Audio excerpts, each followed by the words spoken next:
Good evening, everyone. Hi. Shall we grab some seats? There's some seats on this side.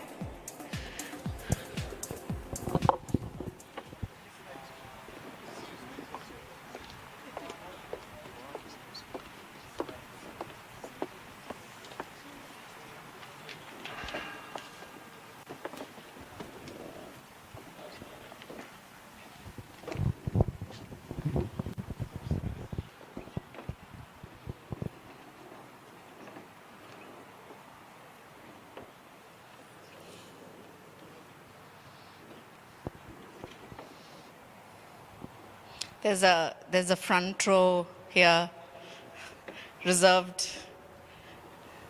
Chef Bobby.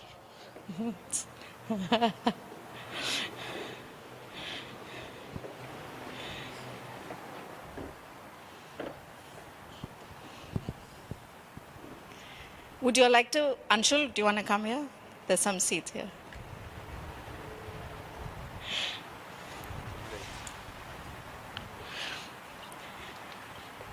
Hi, good evening. Ramadan Kareem to all of you. I wish each of you the blessings of Ramadan. It's a lovely evening, a very, very good evening, and warm welcome to all of you here. On behalf of TiE Dubai, on this wonderful evening, with perfect weather, I'm more than pleased to be standing here welcoming each of you to tonight's Suhoor Majlis. It's great to have cross lockdowns and be here today in person at the Majlis. A lot has changed in the way we approach work, people, the way humans engage, hybrid teams, when business and clients are just a WhatsApp chat away. How the Gen Z will create a future which is probably beyond all of us. The radical changes in technology is making this world into something else, ChatGPT. So not sure what tomorrow will hold for all of us. So here we have two speakers who's going to connect you into that, where the future is now, bring in the past and connect you into the future. A few words about TiE Dubai. TiE is an organization that started in Silicon Valley 30 years back as a conversation. And today it's in 15 countries, 55 chapters, and TiE Dubai handles the Middle East region. So we handle the entire Middle East. It functions on 5 main pillars: mentoring, networking, education, incubation, and funding. So we run a lot of programs which are relevant for startups. We have programs for TiE University entrepreneurs, women entrepreneurs, mentorship programs that help you transform with the support of our charter members. So charter members who are successful business, mostly owners, entrepreneurs and corporates, who will help you one-to-one and help you grow that. Yeah, so these are the ways that you can connect with us is just by liking us on all our Instagram, LinkedIn, all the social media handles. Just look for TiE Dubai. And to all the charter members who are here, who form the backbone and make all the amazing things happen, thank you. And I don't want to take too much time. I'm going to call somebody who needs absolutely no introduction in the ecosystem, Mr. PK Gulati, who will introduce the speakers for today. PK, President Emeritus. Thank you, Cicely. Thank you very much. There's a tradition in Ramadan that we do the majlis. And in the majlis, you get people who are wise, who have things to share with us to come and share it with us. And this tradition is what we are trying to do today. So we have Osman Sultan, again, somebody who does not need an introduction, who's been here with us. And I'm sure half of you are carrying phones which carry something which he built here. So Osman Sultan, sorry? No, okay, all of you. I have one for sure. So Osman Sultan is a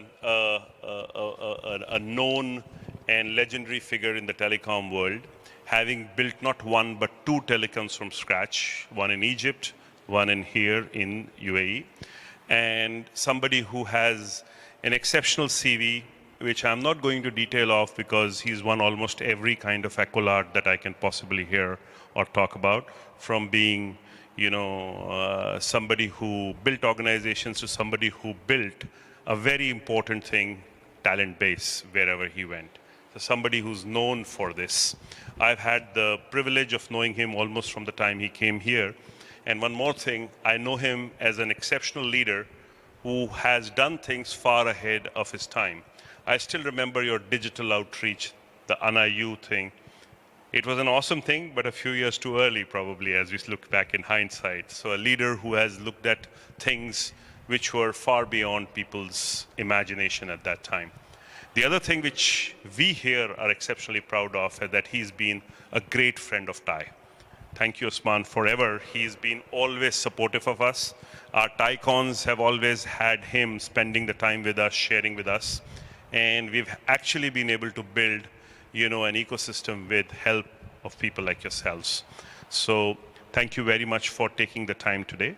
He's also written a book, and they will be talking in more detail, so I'm not taking anything away from that. So please make sure you listen to him, what he has to say. And interviewing him and talking to him today is another stalwart, somebody who I call a big brother, somebody I've known from the day I landed in this country, and who's also been one of the key people who have been the backbone of telecom here.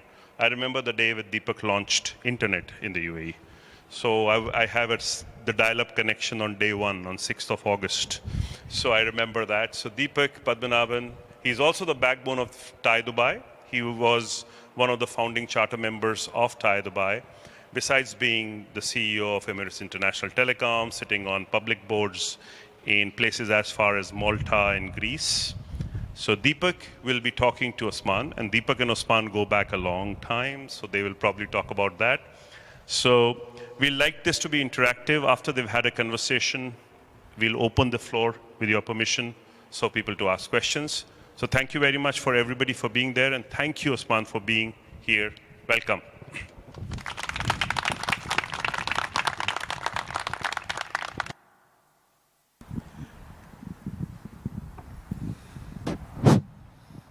My voice is a bit low today, but I'll try to make up that with enthusiasm. Usman, most importantly, is a close friend. He's a friend since 2005 when we first met in what would become the center of Dubai, of the knowledge economy piece. And it was my privilege to meet him at that point of time, and the rest is history. If I were to introduce Usman, the word which comes to mind is charismatic first. Thank you, sir. Effervescent, always bubbly, and and it's kind of contagious when he goes wherever he goes. Happy to have this opportunity to discuss the future, and most importantly, we will be discussing his latest endeavor, the book which he has written. The book is called The Future The Future is Young. He has written this book along with the co-author, and we will discuss that as well. But most importantly, I would set the stage with Usman telling us a little bit about he came from as an entrepreneur in a corporate world. It chose to make a change at some point of time in 2019, end of 2019, and he stepped into a different realm of thinking and writing. And I would like to understand where this, the genesis of writing and where it came from and how he met the people he has met in writing this book. Most importantly, I was honestly amazed and surprised and to see the preface written by Richard Branson. Wow, amazing. Usman. Thank you, Deepak. And first of all, thank you very much for TiE Dubai for hosting me. It's really a privilege. I was resisting not to blush for so many kind words in the introduction that PK did. Thank you very much, my friend. You mentioned that this is Ramadan Suhoor, Ramadan Majlis. It's not only in the substance, it's as well in the format. Ramadan Suhoors are quite casual, quite friendly, less formal. So I'm very happy that I see a lot of more than friends, of really people that I had the privilege of knowing since 2005. Correct. There are 3 or 4 that I can see, and this is really makes it easy to go through this discussion. And thank you for Deepak for asking the question from that angle, more personal. Fits with the spirit of Ramadan Suhoor, less corporate. Indeed, when I started the idea of writing this book, it was not at any time. It was the start of a phase in my life, a phase that was prepared since 2016, that was triggered by something that has nothing to do with the corporate world or business, something completely personal. And that phase is to end an executive life. Some of you are probably at this phase contemplating, you know. What next? What's next? I know that we talk on, you are in this. And it was triggered by a simple question that my son at the time, 13 years old, asked me. When, you know, my life is rooted in 4 cities. That's my journey. Born and raised in Beirut, then France, then Egypt, where, as Deepak indicated, I set up telecom opera. I was a founding CEO of one of the telcos. And then in the UAE. So my life is rooted, and personally, my children live. And in 2016, my son asked his grandfather, my dad, Allah yarhamu, late father. He said, when are you coming to see us in Dubai, or when are we seeing you in France, or coming to the north coast of Egypt where we have a summer house, etc. And my father told him, he was at that stage, he said, no, Habibi, from now on, whoever wants to see me will come and see me here in Beirut. I'm not anymore traveling. He was not willing, he was not able anymore. You know, there is a time where, khalas, I'm settling. And he asked me this question, and a lot of us have several attached points. And this question at some point, he asked me, Dad, when you will be the age of Jiddu and you will not be able or not willing to travel, where is it that you will be so we come and visit you? I didn't have an answer. And I told him, this is an excellent question. And I started to think, you know, on these things. I elaborated a model, I elaborated a comparison, you know. We do things structurally to frame. Until now, I don't have the answer because, but, you know, I'm in Dubai, and when you live in this city, it's very difficult for you now to think, imagine yourself. This is probably for all of us, but it triggered all that. And I came to this model where I said we all juggle between three things: time, health, and wealth. And wealth is not necessarily money or properties. It's everything that we hold dear and makes us happy in our life.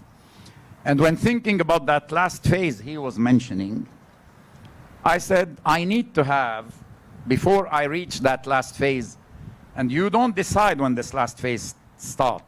What decides are your joints, arteries, heart, brain, God forbid, Alzheimer, cancer, and all these things.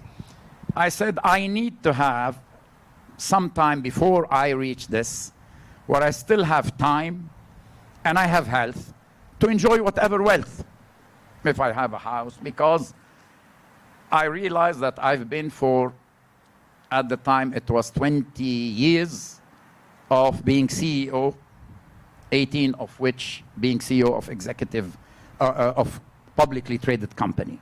And you don't own your time, you don't own the things you do. So that triggered, and I triggered a CEO succession plan, which everybody was saying it's not a common practice. Here we come to the corporate thinking. I triggered with my board, and our dear friend at the time, Ahmed bin Biyat, who, you know, introduced us to each other. Boss. Our common boss, said to me, why are you doing this? You think of, I said, no, I'm not moving anywhere, Ahmed. I'm really committed. But it's time for, and he said, it will be time for me as well, probably. I said, yes, because we're the same age, I think, although I suspect that he's older than me, but don't tell him this. Don't tell him this. He's fit and, you know, mashallah. So I remember he told me, how long do you think? I said, 2 years. He said, no, make it 3 years. I said, okay. So it was planned that 31st of December 2019, I will end a phase of my life.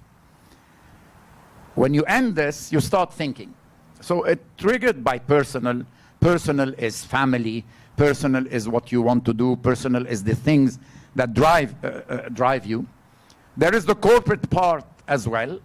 And let's not forget that beginning of 2020, something not common in the history of the world happened.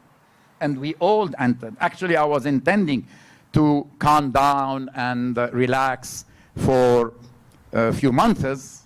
I didn't think that the entire humanity is going to join me in relaxing and, you know, and chilling and seeing. It was a very pleasant surprise how everybody just joined me in this. So I started to think of all this, and to build on what you said and PK, these kind words, I consider myself, before anything else, a reader of the world and things that are happening. I remember you telling me you're a storyteller, and I acknowledge that. Yeah, a reader and a storyteller. And that's what I like. I always have to think of the things that are happening. My pride is that when I said this mobility thing back in '97 is going in Egypt, transformed at the time, where big operators, I was working with a company that was the 4th largest telecom operator, and I was forced to put a business plan for the license in Egypt, shooting for an 8% penetration in a country of 100 million people at the time, or 85 million people at the time. 8% penetration after 10 years, which is 6 million people. We reached 6 million people after 2.5 years. So you see, things that data and the people looking at data and the experts, you know, didn't you notice how sometimes the experts, after the facts, find all the way to explain what happened? In the crisis of 2007, everybody, months before, all the experts were gathered in Davos and giving you, etc. And then everybody was kind, yeah, there was some few who then after the fact, after the world went into a crisis like, none before, millions lost jobs and millions, people became very clever and very intelligent in justifying and explaining why, like it is obvious. It was so obvious why you didn't. So even experts in telecom, believe it or not, these people that come and do so, I think there is a limit on how. So I wanted to look at these profound changes that I have been in the kitchen of in the last 2 decades. I wanted to read and see how is this impacting lives. Because when I started, the world of technology was dominated by engineers. And you were driven by what technology says possible. Then, that was early, even before the mobile. And these were government companies, acting. Money was almost nothing because they were making obscene margins, all these telecom. And usually the name of these telecom, you take the name of the country and you add telecom after, and then you get it. France Telecom, Deutsche Telekom, Egypt Telecom, etc., etc. So Etisalat was actually because the name was kind of clever, but Etisalat means, telecommunication. So driven by engineers. When they opened, that was the mobile thing, this was mid-90s, then you had a new breed, a new species that started to say, yeah, technology beautiful, but show me that this is viable economically.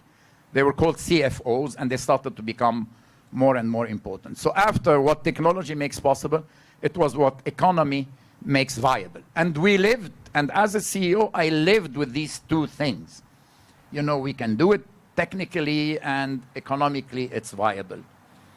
But now it's becoming so profoundly disrupting what we do that I thought it was time. And since in the last 10 years, I'm proud to say that I've been trying to say, but what society says desirable, where is it?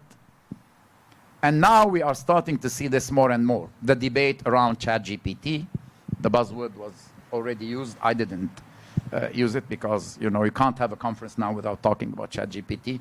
Otherwise, you will seem like, retrograde.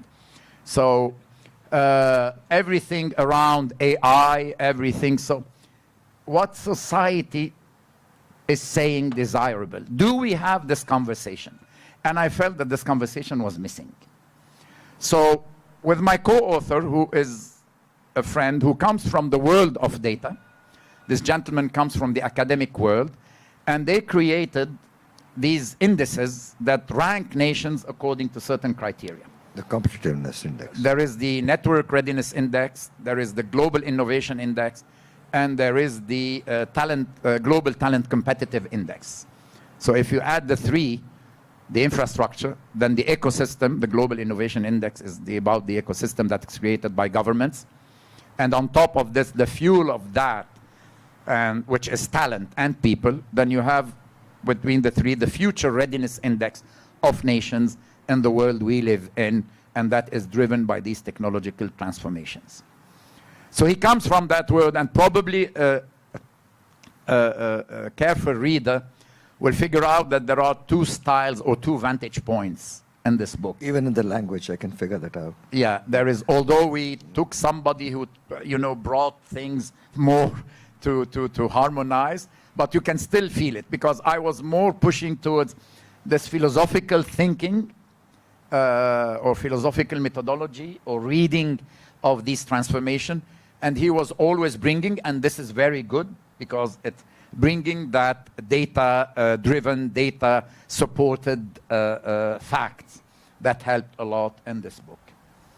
So that's now the premises behind that led to this are much more than what is in the book. What led, and this is your question. My question, like when you spoke earlier, this harps on the fact that the youth of today are not positive of the future, and that's where a conversation should happen. It should happen at different levels, different platforms, be it in government, be it in corporations, be it in startups. This conversation is not happening. I want to understand where that premise comes from. Yeah. You know, during here maybe there is not specific data, but during the COVID time, and I'm sure you guys, you saw how many videos and how many tweets were concerning, but where is technology taking us? Between a conspiracy theory, this virus has been man-made and there is a whole, conspiracy around that, between people that were starting to be concerned about AI and one day robots, the Terminator, the movie, syndrome that one day robots will end up dominating the world and annihilating human beings. There is a kind of common feeling that people were a little bit scared. You go to social dinners, you have, friends around you, when they see their children and they are expressing to you that the fact that we don't know what to do. We don't know what to do. They're doing this. They are so. That disruption was much more profound in my sense, so not to consider that. And when you think of it, this is where I started. These are not maybe in the book as such. The last 2 decades, since 1995 until the 20s, 25 years, technology really disrupted significantly everything. At the same time, 50,000 individuals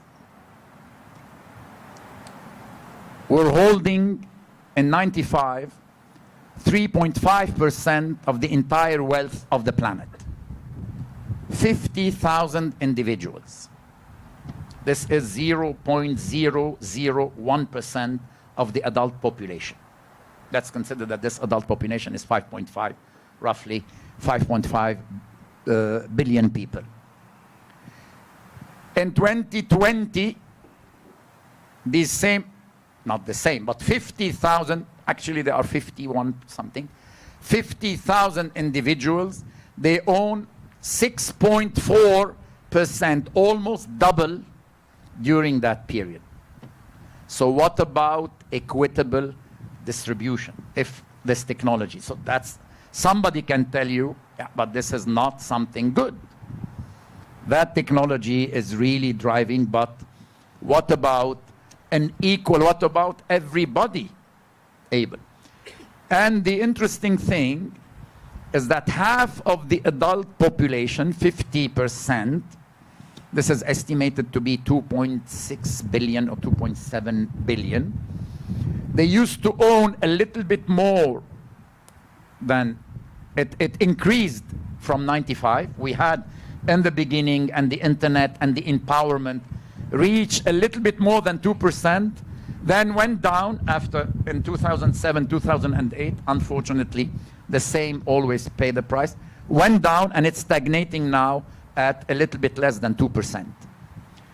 So economically, we're not going to a more equitable world. That's one. Although, at the same time, never access to a voice, access to information, access to knowledge by the largest number has been so powerful and so strong.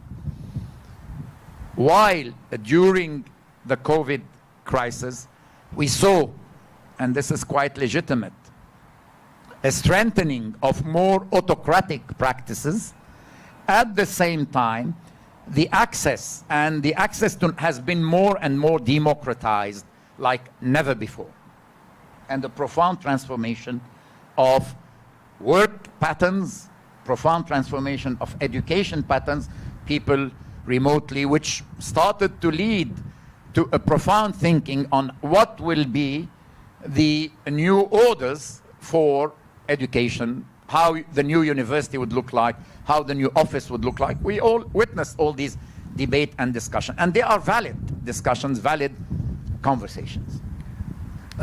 Talking about education, which you just mentioned, you talk about talent and education a lot in the book. Could you give us an idea of your views on the future of education itself? What do you think we should expect in the next 20 years, 15, 20? Well, that's, first of all, I'm not an expert, although I've been, and I have the privilege of being sitting at some governance bodies of some education platforms. I am at the advisory board of the Mohammed bin Rashid School for Communication. Why I'm mentioning this? Because the purpose of this and the vision of His Highness when he created is a journalist, and communication is going to be totally different. So we need to create a new generation, a new breed of journalists with these new technologies. So this is why the school was created. And it's difficult to change patterns because you have professors that it's different, because I don't think like my 20 years old son, and believe me, as much as I want, I will never think the way they do. Mm-hmm. And that is something that we need to have a lot of humility. Actually, part of me orchestrating that exit is I said, listen guys, yes, I'm very happy and proud of what I did, and I had, I like to think that I disrupted certain things and the way we think, telecom, mobility, etc. But for sure, after 22 years being at the helm of publicly traded telcos, because it's a telco, and the world has changed so much around us, I cannot be necessarily the best person to transform. And our companies, and Mahesh remembers very well, I was thinking, we cannot stay the same because telcos are going to hit a wall if they continue to do the same. Now, fortunately, they sit on such obscene margins since decades. I think people know that we are in TiE Dubai. We can, yeah? If everybody knows, everybody look at it one last time, and let's It's okay. Let's take out. So, how I see it, let me try to imagine. You have today a pattern, which is the entity providing education, the receiver of education, and the individual that is the professor, the knowledge. You have the knowledge seeker and the knowledge giver, and you have institution and platform that group this. Why not, in a world that you can now, and more in the future, seek, why not have an education a la carte? Yes, I am maybe at MIT, but there is this course in blockchain given in this university, so I pick and choose, and I can follow, and I develop skills. And there is this course on, I don't know, tokenomics, because I'm very interested. That is somewhere in Singapore, and I'm following this at the same time, not through the agreements and the partnerships that universities are doing, but because it's just a possibility of a la carte education. So I'm, as a student, and let's call it knowledge seeker, I'm not exclusive to the university. The professor is not exclusive to this institution. The institution is not anymore exclusive to the knowledge seeker. Why not? So where does the ownership lie then? You know, if somebody asks you today about something that is developed on blockchain, where is the ownership, who is the guarantor? These are more and more distributed architectures. Why not what you're not young enough to not remember. We lived from a world where I have known these, big, large computer mainframes centralized. I started in something that was supposed to be, the world of databases, the internet before the internet, where these librarians would go and I remember the time when in you the could 80s. walk through the computer. Yeah. So We could walk through the yes, memory. yes. Then we moved to the big thing, which was more the desktop. The architecture started.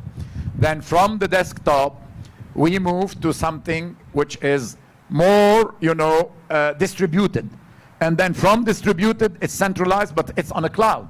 So it doesn't, it's not anywhere. So these are normal evolutions of tools, but the purpose is the same.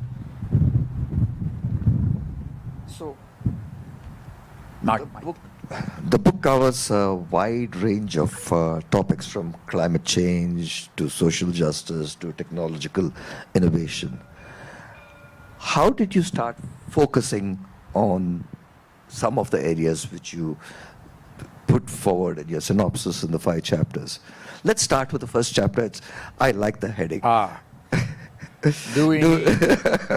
Do self-driving cars need rear view mirrors? Because it's basically, we were asking ourselves the question, everybody tells you, but what's happening is unique, never happened before. I believe it happened before.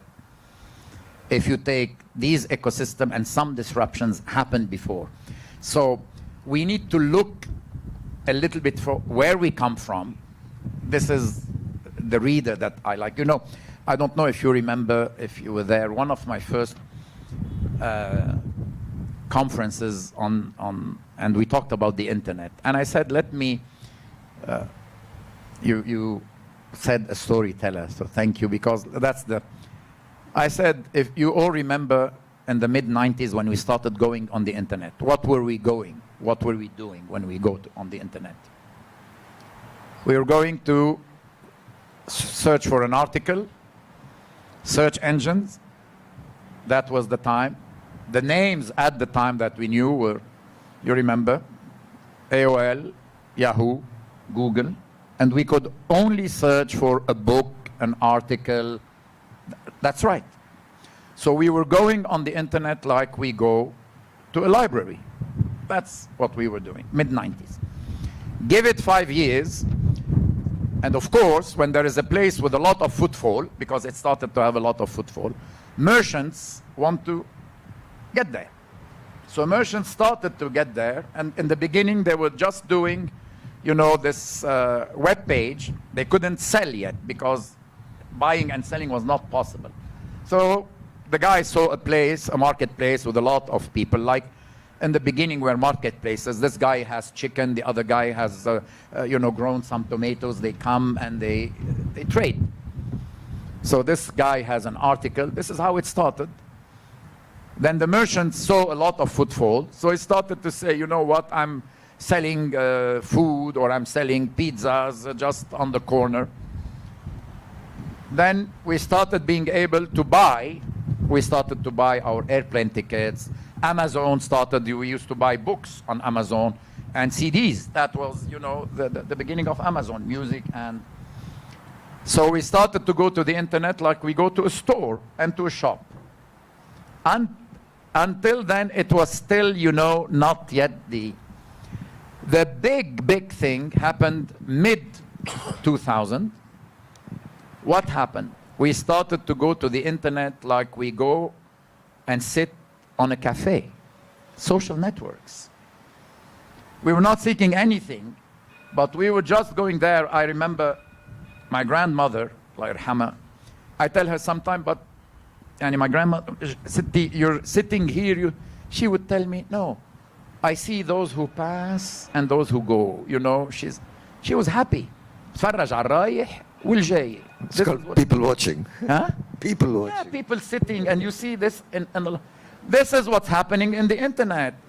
My wife has to go, and this person, they went there, she was wearing this dress, and this is a lot of the social interaction. Now, what's happened with the human social interaction, that's a different story.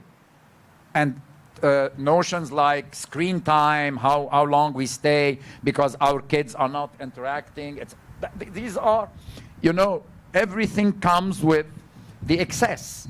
So when we started going to the internet like we go on a cafe, this is where it became in the hands of everyone.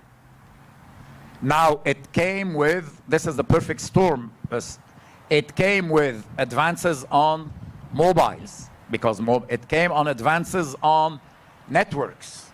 Then the networks could have a lot, then you can have videos going through the network, etc. The tap, so it came on capacity of storage. I like to use a simple metaphor: a water tank, a pipe, and a tap.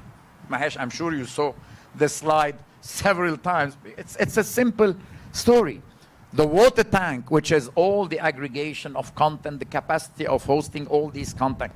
Can somebody realize it's beyond our understanding the amount of content that is in YouTube? Let me give you one data. That is, in 2015, that's 8 years ago, if you wanted to watch 1 second of all videos on the internet, you want to watch, 1 second, and you want to watch it, how long would it take you in 2015? You didn't have the explosion of videos that we receive on WhatsApp.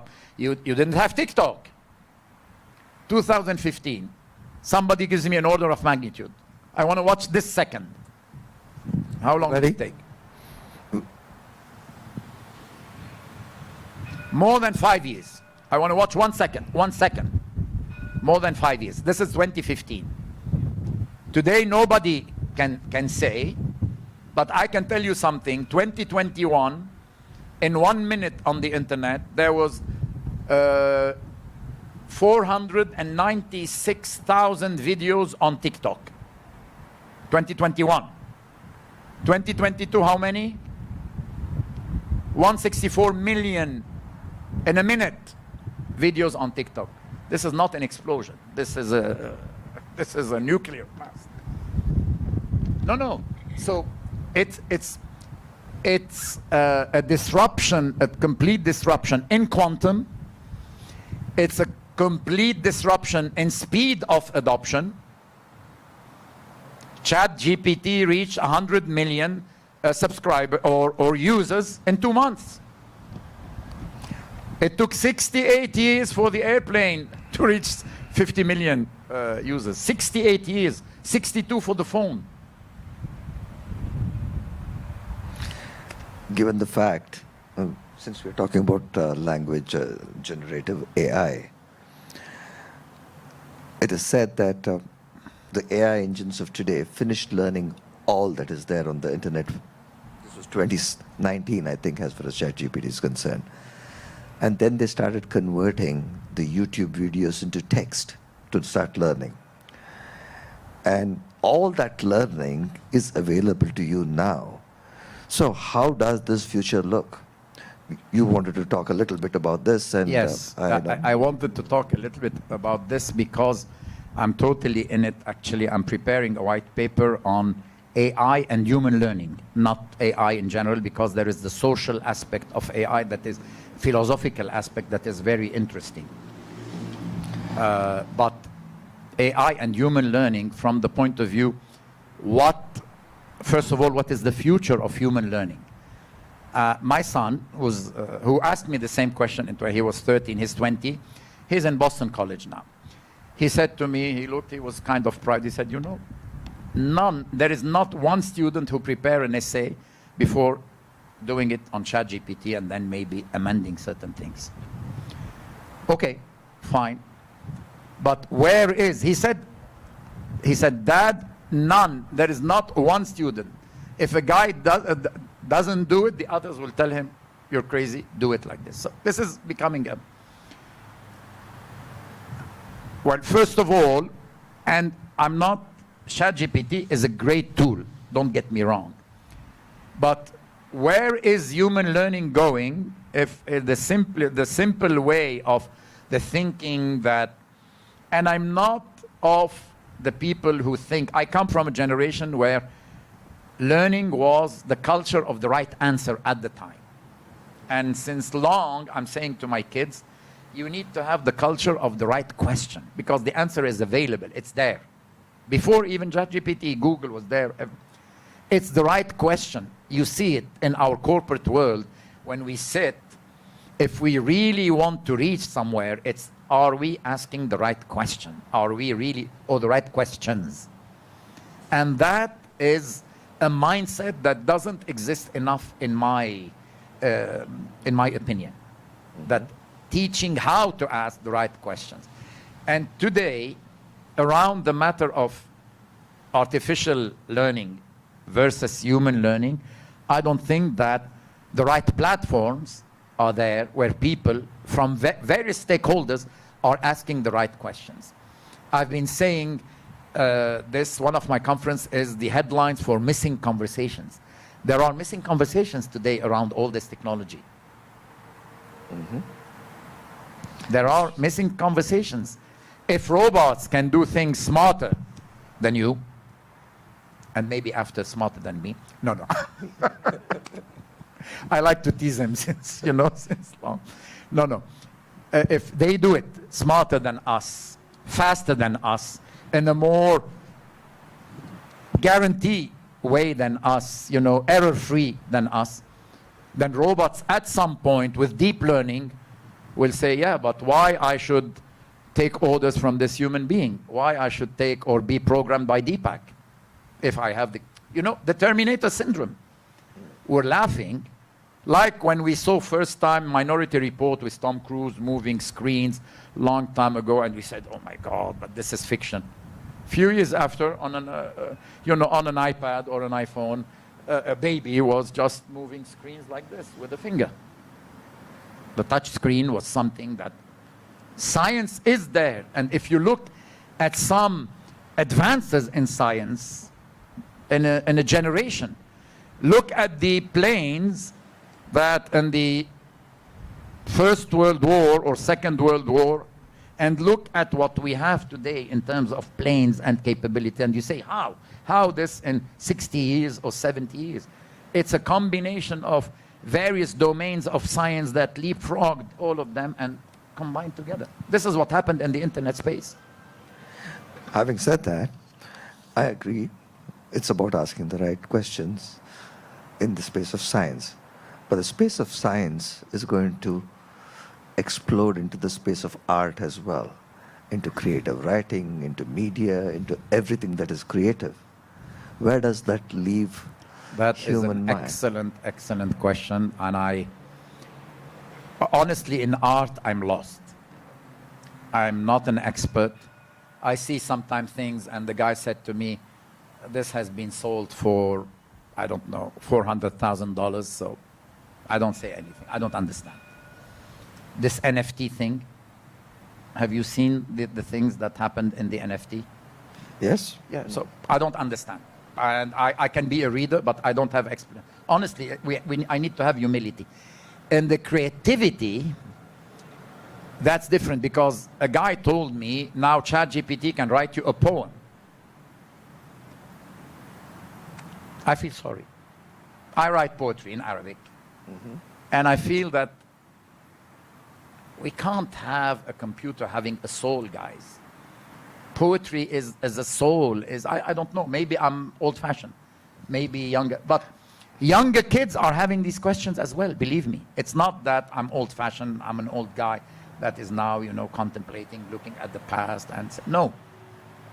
It's younger kids are having what gives me a lot of hope and comfort is that these young people are saying, but yes, no, what will happen? The same question that you're asking. Creativity, media. Now we know about the capacity of manipulation. We've seen it.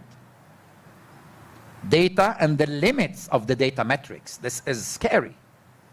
Because if today you manipulate votes and you manipulate opinions and you can, completely brain steer crowds, we are going into civilization.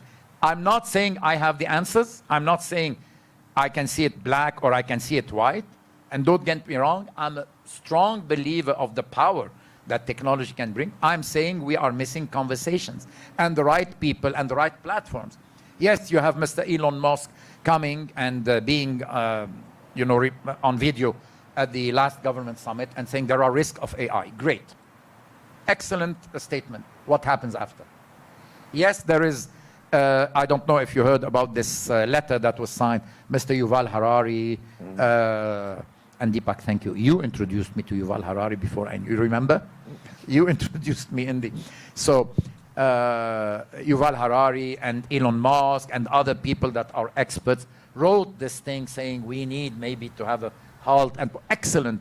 But how is this now put into action by governments, by civil organizations, by educators, by, and young people having their say?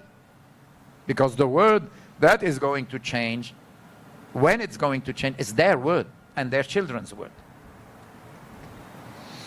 Apology if I'm too passionate about this. Yes, this is the scary. This is one of the risks, wherein it takes over what is very close to human consciousness, right? Now, before we open the, I think, how are we doing on time? Yeah, I would like to understand what is next for you after this project. This was a project, I guess, which took a few years. Next? What is next? Give us a sneak preview on what are you thinking now? Listen, you all know something called the balanced scorecard, right? Yeah. Balanced scorecard, and I love it because balance is a very wise thing. So in the thinking, after, when I had time and when I just sitting in my garden, and it was really a very, very nice time, except that horrible things were happening and health and for people and elderly people. So that was the sad part. I said, but why do we have only balanced scorecards and balanced scorecard was created so to say everything is not financial only.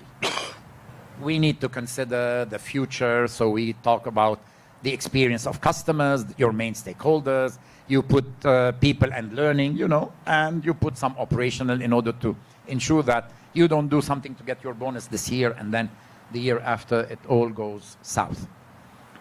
I said, how will I split my time? And I found myself doing my life personal balance scorecard. Believe it or not. And that's a concept that might seem, so what's next? What are the 4 quadrants in your life now? Yes, I've been told that I need to take care about my physical well-being. My wife, children, you need to lose weight, you need to start walking, I hate going to the gym, so I know this is not trendy at all. I don't like it. I'm more of sitting and having a very nice meal and enjoying it. But okay, it's not anymore the trend. Anything that brings pleasure is now not trendy in this life. Yeah. I mean, I said the other day to my wife, now I'm discovering everything that brings me pleasure, it's either illegal, immoral, or fattening. One of the 3 things. It's killing me, It's killing me. So I'm doing this. But I said, what about the mind? That is why the book, that is why some white papers, and I'm starting my next book, which is more about the orders, local, global order, and then the new global that is, in my opinion, moving to be more, so that's a subject that I'm passionate in, and I'm bouncing some ideas with a friend that we do. So that's the mind part. There is the family, more time for the family. I'm blessed, I have 5 children. The 5 of them are in different cities, doesn't make it the easiest thing. So in summer, I'm on a plane having candles because their birthday, 4 of them have their birthday, so it's terrible, and singing happy birthday in 3 languages. So that's the family part. And the social, and the corporate side. The corporate is the finance dimension. I sit on certain boards, I do things that I've been doing not because I'm particularly good, but because when you do this for 26 or years, you end up understanding what needs to be done. So that's the corporate side. With time, I want to reduce that corporate side and develop more the intellectual contribution if I can. That's it. These are Thank the you four for that. pillars. Do you, in this audience, you will find either we have startups or aspiring startups, or we have charter members who are giving their time and effort. Is there anything, any message you want to give us? Yes. I've been, but this is not new. I've been fascinated by entrepreneurs, you know, that drive and that fire in the belly that they have. People tell me, but you are an entrepreneur, you created companies from scratch. No, I'm not. An entrepreneur is that when you are risking everything, when you know that you might not have, you know, I was doing startups, but I was very well paid as an executive. I had shareholders that were very deep pockets, and I was in businesses that, you know, if you do the right things, will become $1 billion company. And it happened. We did the right thing. So but this is not the entrepreneur. The entrepreneur has this drive and this risk. So I need to be very humble in front of these young people that put it. So I've been investing in some of these companies. I sit on boards. I'm the chairman of 2 of these startups. And I'm an investor, and as well in the VC space. I'm an LP in 3 or 4 of these because I really like. And within, you know, there is as well an international organization, Endeavor. You heard about Endeavor? I'm at the board of Endeavor UAE, so that is exposing me to these young and bright people that are the entrepreneurs as well. But far from me the idea to say that I couldn't in my life. I was not. I was always an executive and fighting to do more and taking some bold decisions. Yes, I claim that, but no, not an entrepreneur. That makes 2 of us. Yes. Thank you. Thank you. Yeah, we'll open. Thank you so much. Question. Thank you so much. I think that closing line, I know some startups with fire in their bellies here who I'm sure will come and meet you. Questions? We'll pass the mic around if Yeah. there are questions, please.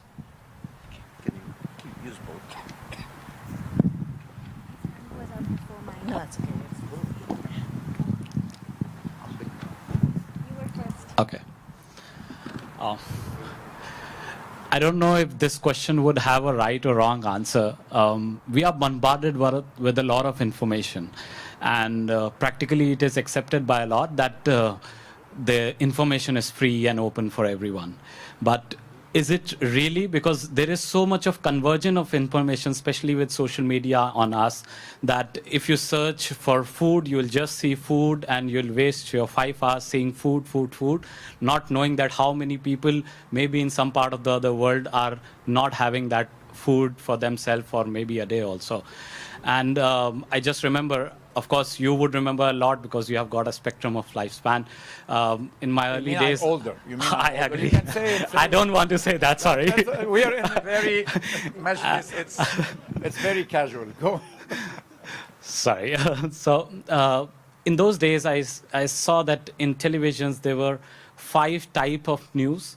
They were limited news, but they had spectrum of everything. You know, you also knew what is happening culturally. You also knew what is happening nationally. All the spectrum of information was there. In that 30-minute itself, you'll know everything that is happening.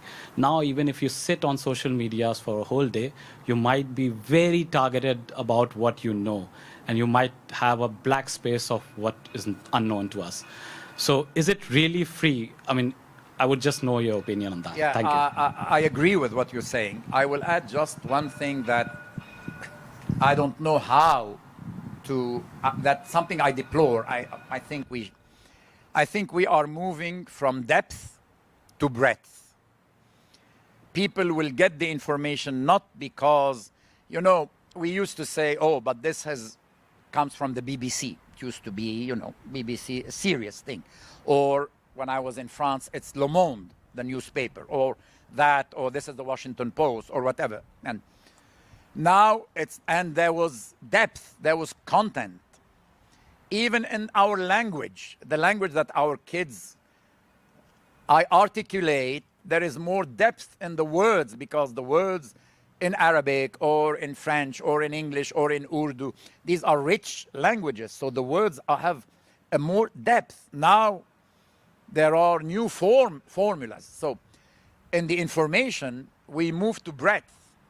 This is viral. This has been, whatever is the content, these are now, and this is the phenomena of influencers, how they become influencers, how this is the sad story. So how we need, how to educate as well our children into understanding and having how to read this is important in my opinion. Please. Hi there. Can you hear me? You have to press the sorry. mic. I don't know. I think I'm loud enough. But... No, but for the people to hear you, I'm hearing you. Oh, does it? Yes. Yeah. Okay, great. Hi, thank you so much for taking my question. You said that the margins for telcos are obscene. I feel that when I see my phone bills and what I pay here, so I agree with you. It must be obscene. But you said... I said that. Yeah. But you said telcos, despite obscene margins... Cut it from the video, please. Can you edit the video? But despite those obscene margins, you said telcos are going to hit a wall. Yeah. What is that wall in this region? What's the biggest challenge that we face? It's not in the region only. The telcos, nothing that they offer today in a certain business model is not offered. There is not one product or service, voice, data, video, messages, music, anything that they could offer that is transported on the pipelines of the telco is not offered by other players through a totally different business model. When the internet players started, the veteran in the telco used to say, but their EBITDA is still not positive. We have such cash flow, they're not going to survive. They survived. And they did a completely different business model for monetization. They were not charging a user, but they were taking your data to charge others. For the credit of the telcos, we don't use your data to make money. We charge you. I think it's a more, I don't want to call it honest, that's a different model. The telco started with the model, you know, when a service is offered, it's quite expensive. You know, when the mobile started, it was extremely expensive. Yes. And the more you have customers, the prices go down. The internet started, it's free. And then the more it's monetized in a different way. And then telcos started to try to go and meet. PK indicated something I tried to do. We call these internet players the over-the-top because they ride on the infrastructure. I wanted us as a telco or aggregation of telco to become an over-the-top because you're not born over-the-top. This is a business model. Yeah. And it didn't fail because something called ego. And telcos had a lot of egos, specifically the more because they have such EBITDA margins. But when I said, yes, they have obscene margins, I have to add, in all fairness, but there is a very high capex intensive business. Yes, they get margins from the operational financial on the EBITDA, but the capex is, don't forget that the internet players, they don't pay any capex on the infrastructure. Their capex is minimal. But all these infrastructure, the telcos will have to pay billions and billions. So at the end, the margin is, I was talking the EBITDA. EBITDA margins of telco used to be very high. Now, with this going into what I call this wall, because their services are in competition through different business model, their EBITDA is now going. In Egypt, one day, I said to an analyst and investors, I said to me, what's next? I said, well, I need to see if there is life after 62% EBITDA. 62% in my opinion, because we reached 62% EBITDA. But it was an obscene, I mean, we were charging you for a phone. We didn't Others was charged. But for a SIM card, without any minute on it, $650. You just get a SIM card at the time where, in a country where the salary of an engineer, after 6 years, and we recruited these guys, was $200. So just a SIM card. It was obscene at the time. Then it went to, just cents to get, or nothing. But it took time. I hope I answered. You have another question? If you'll allow me a very quick one for both of you. So what about Elon Musk's letter? Have you considered signing it? Will you be signing it? What would you say to him? You think, madam, that if I was asked to sign with all these prestigious people out for my ego, I wouldn't have run, independent of the content, or even if they mention anything, I would have run. Imagine people sitting, yes, and Elon Musk and Osman Sultan, and you will sign. You pay for this. No, I'm joking. I'm joking, but I would, because I think what they said is true. They are not proposing. They're just raising a heads up, and I have been raising this heads up as well. So I don't think it's enough. But yes, I would be, but I was not asked. I was not asked. What do you want me to say?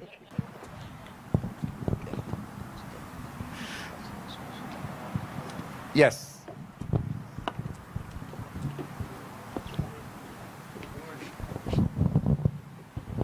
Hi, good evening. Thank you for the Hi, good evening. Thank you for the insights. So my question is on the fact that while technology will create more jobs for the young people and with the kind of a skill set which is required for technology, it will displace a lot of people who are perhaps at a lower skill level or doing a regulatory work, and this would be a global phenomenon. So how do you see it as a society issue that these people who will be displaced would perhaps from an age perspective or a skill perspective would not have the capability to reskill themselves to get into a technology sector? So how do you foresee the society changing because of that? You are raising the trigger point that in a previous government summit, I think it's, I don't know, 6 maybe years ago, Elon Musk was there himself. And the question of AI, I remember because we sponsored the museum, a small museum of the future. The museum, the real museum of the future was not there, but they had at the entrance, something, and Du was the sponsor at the time. And there were quotes about AI, ranging from Bill Gates to the CEO of Google. It was not Sanjay at the time, but a lot, to Vladimir Putin, to the Pope. So different about AI, and AI should be something good, but provided we work on. And Elon Musk on stage was asked about jobs and jobs creation and the risk of jobs. And he said, yes, and we are now thinking, and there are models, and for these people, some kind of a universal wage or something. And I felt, and this was an idea at the time that even Bill Gates started to promote, in the sense that things are happening so fast that you will not have time to skill maybe workers that, for instance, AI and autonomous cars. What will happen to millions of drivers? You will not have time because the progression of autonomous cars and their development will be faster than skilling. And as you said, age is probably an obstacle, etc. So thinking that made me sad, because I don't believe that the purpose of a job is only economical. You need to do something. I can't imagine somebody, sitting at home and receiving every month. So these are the type of questions that you need to ask when it comes to AI, when it comes to technology generally, when it comes to robots. We see now cars manufacturing plants where you have only robots and you have a supervisor, and robots are... So where is it going? I don't have answers, honestly, but These are the type of questions that, in my opinion, are real, and conversations that are missing and needed. Aspect of universal income is a stopgap arrangement, right? There will be certain generations which will get affected. And past that, you don't have to reskill because they will start learning new things as they come up. So there will be a stopgap, there will be a generation or a couple of generations where universal income will have to replace lost jobs. That's for sure. Yes. So, hi. Hi. I have a question related to the startups investing. I saw that you are an LB in multiple VCs. There is a big issue with investors that they are investing in startups that have already took off and they have turned from startups into an SME phase. And this, in my opinion, kills innovation. There are multiple brilliant founders that are building unique solutions, unique products, and unfortunately are killed within the road because they are not capable of financially going into the stage of getting revenues, getting execution in the market in the way that seems to fit with the VC requirements in the region. So how can we close the gap between the investor's mindset and the innovation of startups in the idea phase? You are absolutely right.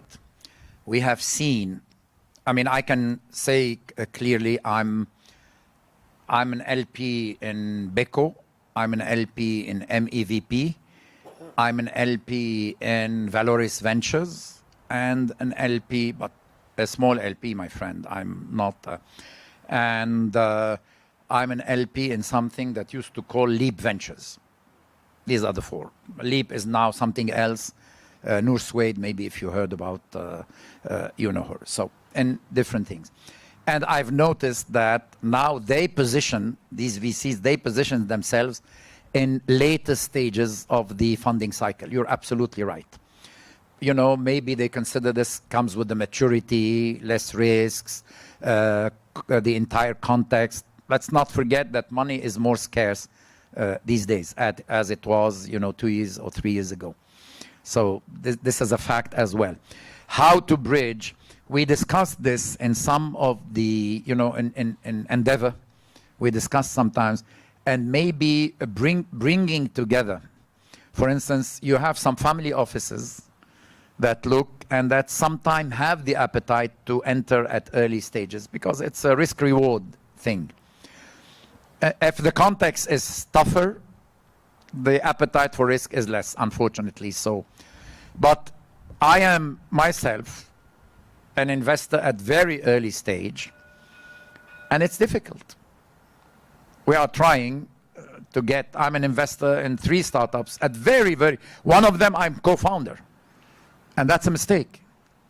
No, but not because a co-founder should be totally engaged and working and etc. So my other co-founder is having difficulty. She's having difficulty in getting the right, you know, because as well, investors are saying when you have revenues, a certain level of revenue, then come to see us. But you need that trigger. You need that sparkle that will take us to this. So the point you're raising, I don't have an answer. I don't have probably a satisfying answer because that's a situation as it is, but I totally see and I'm facing this.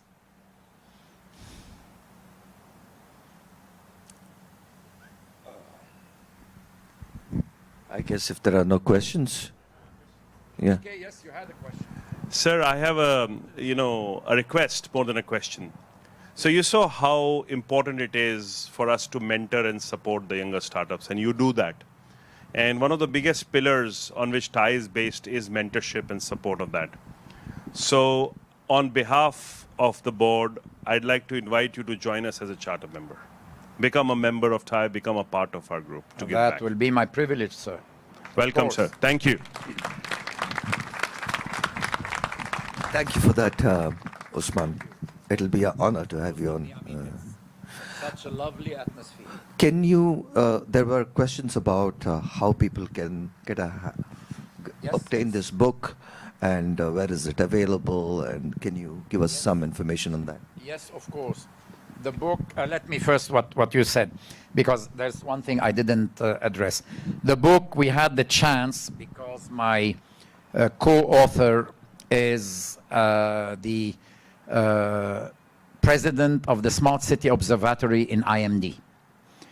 IMD was very interested by the idea, and they published the book. So it's published by IMD. IMD is the management school in Lausanne. I think they're good, very good school. And when I hosted Richard Branson, and then I met him a couple of times, then, as you know, in Do we did Virgin Mobile, and this was dear to his heart. So I had the privilege of having these conversations maybe 5 or 6 times with him, very friendly conversation. The guy is absolutely adorable as a person.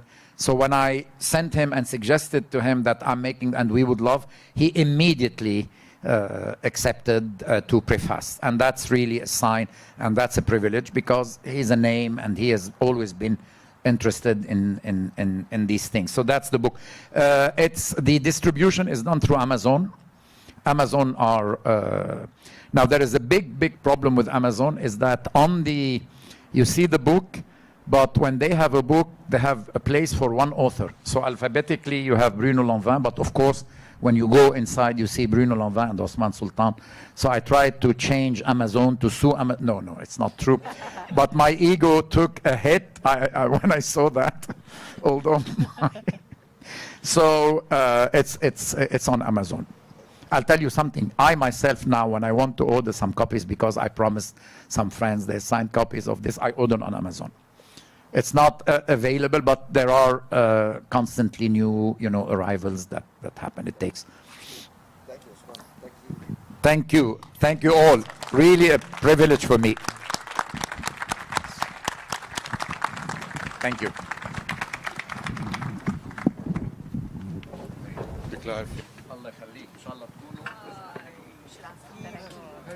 Yes, definitely.